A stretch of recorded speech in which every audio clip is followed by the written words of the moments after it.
അങ്ങനെ ഞാൻ കുറച്ച് നാളായിട്ട് ആഗ്രഹിച്ചൊരു സാധനം, അതിനേക്കാളും കൂടുതൽ ഫിഫു ആഗ്രഹിച്ചൊരു സാധനം ഞാൻ ഫിഫുന് ഗിഫ്റ്റ് ചെയ്യാണ്.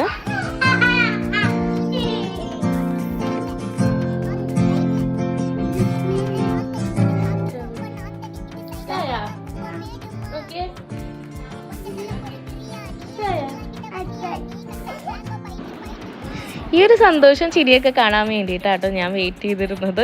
ഫിഫു അപ്പോൾ കുറച്ചായി പറയണു ഡോക്ടർ സെറ്റ് വേണം എന്ന്. അപ്പോൾ എനിക്ക് എൻ്റെ മൈൻഡിലുണ്ടായിരുന്നു വാങ്ങി കൊടുക്കണം എന്നുള്ളത്. അപ്പോൾ അങ്ങനെ ഇക്കുവിനോട് പറഞ്ഞപ്പോൾ ഇക്കു മേടിച്ച് കൊടുക്ക് എന്ന് പറഞ്ഞ് അങ്ങനെ ഓർഡർ ചെയ്ത് ആമസോണിലാണ് ഓർഡർ ചെയ്തത്.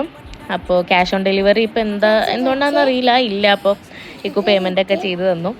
അങ്ങനെ നമ്മൾക്ക് സാധനം ഇന്ന് കറക്റ്റ് ഞാൻ മൂവാറ്റുപുഴയ്ക്ക് വന്നപ്പോൾ സാധനവും ഡെലിവറായി. ഫിഫു സ്കൂളിൽ പോയേക്കുമായിരുന്നു. സ്കൂളിട്ട് വന്നപ്പോൾ ഞാൻ പറഞ്ഞു ഓടിപ്പോയി കുളിച്ച് വന്നാൽ ഞാൻ ഒരു സാധനം തരാമെന്ന് പറഞ്ഞു. എന്നിട്ട് റൂമിൽ പോയി കണ്ണടച്ച് നിൽക്കാൻ പറഞ്ഞപ്പോൾ ആൾ കണ്ണടച്ച് നിന്നു. ഞാൻ സാധനം കൊടുത്തു, ഹാപ്പിയായി.